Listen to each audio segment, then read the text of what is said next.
Hello everyone. Today I'll be explaining the concept thermal expansion.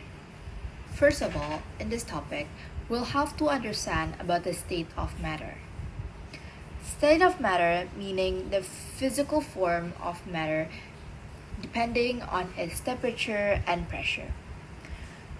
There are three states of matter excluding plasma, which is solid, liquid, and gas.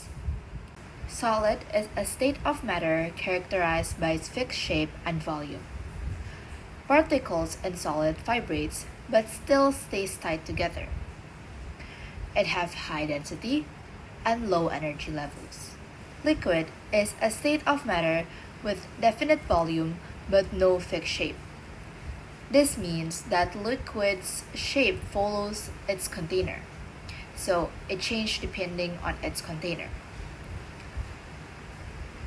The particles in liquid stays close together, but there is some space between them, allowing particles to slide over each other. It also has medium density and higher energy level than solid, but lower energy level than gas. Lastly, gas. Gas is a state of matter where particles spread out and move freely.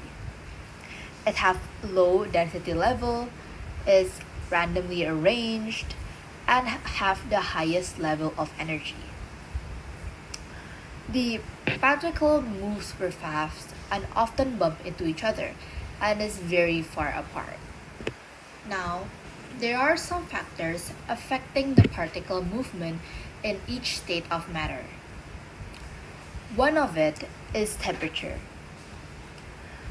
When the temperature increases, it produces more kinetic energy. And when there is more kinetic energy, particles move faster and with more force. The opposite happens in lower temperature.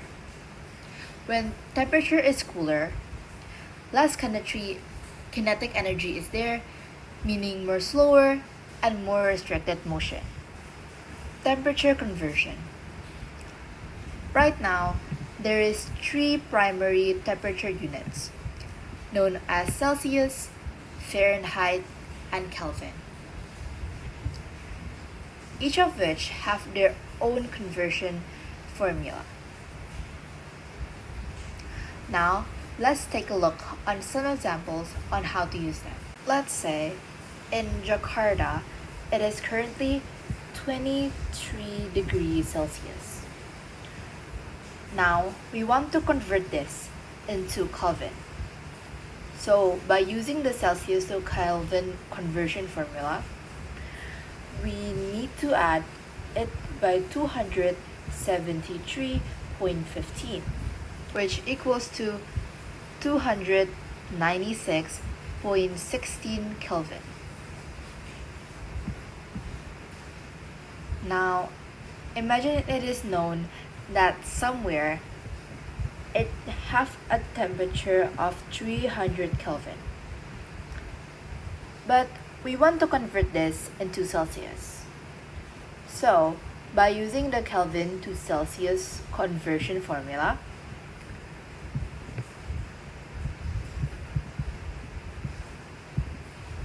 which equals to 26.85.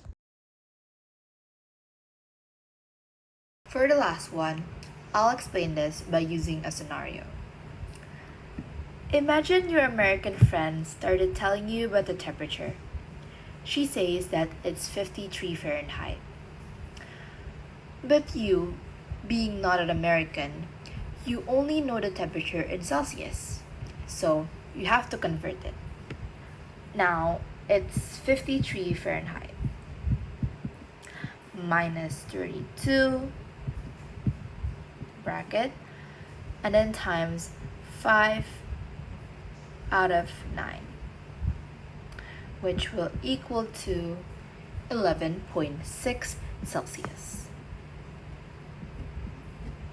Now, let me explain about thermal expansion. Thermal expansion is when materials get bigger, whether in length, area, or volume, caused by the particles vibrating faster with more heat and kinetic energy, which pushes them apart.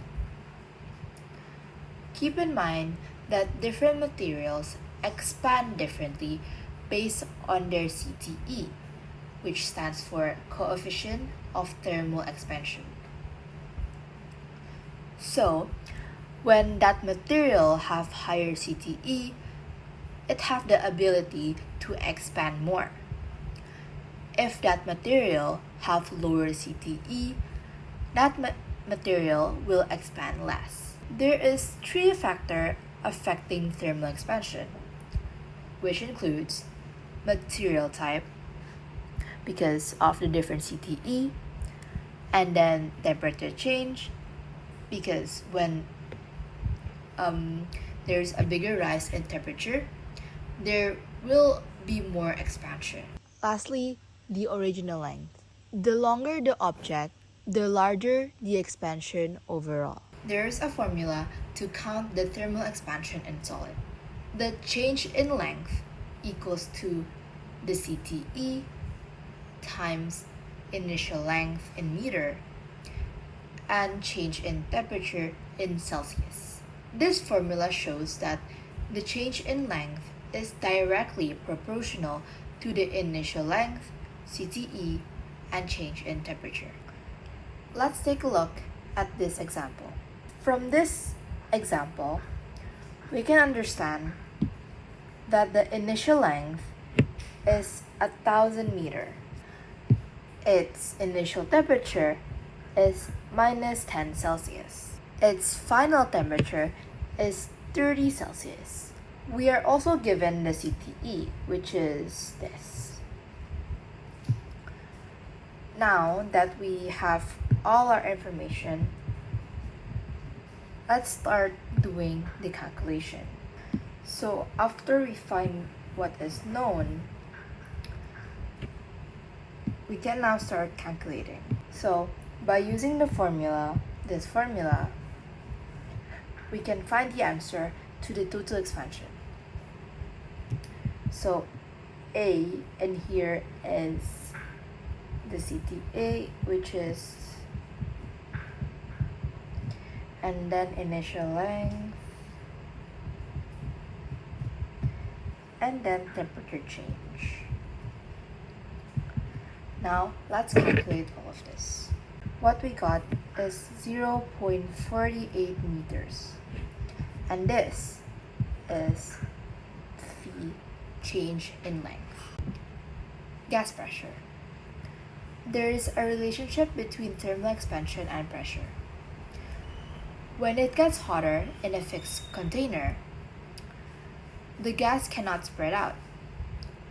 Particles will speed up and smash the walls harder, raising the pressure inside. So, there is a formula that connects to this relationship. Now, let's take a look at some examples. Also, keep in mind that the temperature must be in Kelvin and the pressure must be in Pascal. If the given information is not using this unit, please convert it before using the formula. So here's an example. So the 200 PA here is P1. The 300K is T1. And the 450K is T2. Now using the formula P1 over T1 equals to P2 over T2, we can fill it in by using the known information. Now, we use the cross-canceling method. 200,000 will be multiplied by 450 equals to 300 times P2. Now let's calculate this. 90 million equals to 300 P2. Now we need to move the 300 to the other side by dividing it, which will equal to 300,000 P2. So the new pressure is 300,000 PA. And that's how to use this formula.